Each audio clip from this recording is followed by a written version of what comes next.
My uncle is very নটি। আমি তাকে, আমার ভাই যে, আমি বললাম যে কী ব্যাপার, সে আমাকে এরকম গালিগালাজ করতেছে, মানেটা বললো যে আপনি তো এটা ভুল করে ফেলছেন, রাত 3টা হোক 4টা হোক, এখন তো রেড সিগন্যাল, এখন তো আপনার যাওয়ার কথা না। এটা সে খেয়াল করেছে যে আপনি রাস্তা কেন পার হলেন, এখন কোনো গাড়ি নাই, সব ফাঁকা, ঠিকই আছে, কিন্তু সিগন্যাল তো আপনাকে মানতে হবে। এই যে তাকে একটা শিক্ষা দেওয়া হয়েছে, যে একটা ট্রিটমেন্ট সে পেয়েছে, একটা লেসন। সে নার্সারিতে পড়ে, এরকম একটা অবস্থায় তার পক্ষ থেকে একটা আমাকে মেসেজ দেওয়া হয়েছে। আমি তখন মাস্টার ডিগ্রি শেষ করে পিএইচডিতে পড়াশোনা করছি। অত পিএইচডি করার পরও আমার মধ্যে এই চেতনা জাগ্রত হয়নি। আমার এই দুর্বলতা আছে, কারণ আমার এই দুর্বলতার জন্য তো আমার এই দেশের রাষ্ট্রীয় শিক্ষা ব্যবস্থা দেয়। আমার এই শিক্ষা ব্যবস্থা তো আমার সন্তানকে শেখায়নি, আমরা শেখাইনি, যার কারণে আজকে আমাদের রাজনীতিতে কোনো ট্রাফিক সিগন্যাল নেই। কে কোথায় কখন কোন কথা বলবে, জিব্বারও কোনো ট্রাফিক সিগন্যাল নেই। যে যার মতো করে বলে দিচ্ছেন, যে যার মতো করে কথা বলতে পারলে সে তাকে অনেক বড় শক্তিশালী মনে করছেন। সে রাষ্ট্র পরিচালনায় কোনো ভূমিকা নেই তার, কিন্তু সে মনে করছে তার কথা মতো সব কিছু হয়ে যাবে। কেন হয়ে যাবে? হয়ে যাবে, শিক্ষার মূল এথিক্সটা বলা হয়েছে ইটস এ মোরালিটি।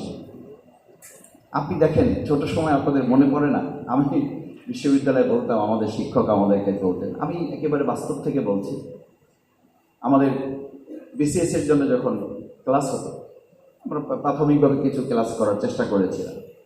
তা আমরা বিসিএস ক্লাস যিনি নিচ্ছিলেন তাকে আমরা একটু জানার জন্য বললাম যে স্যার, হাট্টিমা টিম তারা মাঠে পারে ডিম, তাদের খাড়া দুটো শিং, তারা হাট্টিমা টিম স্যার, এইরকম হাট্টিমা টিম তারা মাঠে ডিম পারে, তাদের দুটো খাড়া শিং আছে, এই জাতের কোনো প্রাণী কি আপনি বা আমি, আমরা কখনো মাঠে দেখার সৌভাগ্য কিংবা দুর্ভাগ্য আমাদের জীবনে কি হয়েছে? শিক্ষক ঠিক আমার চোখের সামনে ভাসতেছে, বসো, এই বেশি বুঝো ছেলেদের সামনে আমি কথা বলতে পছন্দ করি না।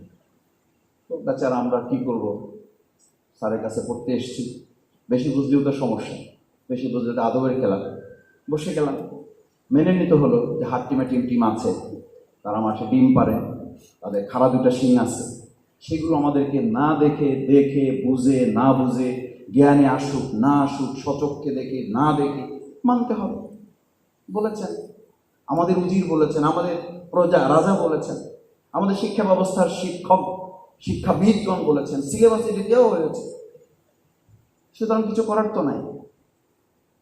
আমি আমার বাচ্চাদের এখনো ক্লাসগুলোতে মাঝে মধ্যে তো বসার সুযোগ নিতে হয় আমাদের বেবিদের জন্য, তা আমি ওদেরকে মাঝে মধ্যে দেখি, জিজ্ঞেস করি যে আচ্ছা তোমাদের কি লেখা আছে? তো ওদের বইতে লেখা আছে সরেও, অজগরটি দেখতে ভয়ঙ্কর।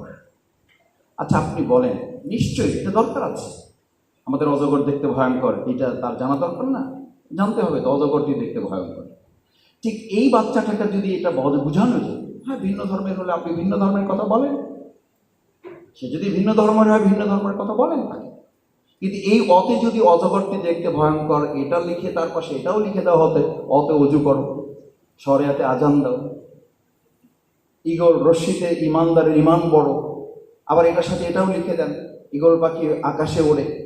এই কথাগুলো যদি আপনি আপনার সন্তান বা আমাদের আজকের প্রজন্ম যারা বড় হচ্ছে আগামী দিনের জন্য, আপনি এই গবেষণার বিরাট অংশ আমাদের প্রিয় প্রবন্ধকার ডক্টর হাফিজুর রহমান যা দিয়েছেন, গবেষণা শিক্ষার একটা অংশ, it's absolute part, it's the whole part.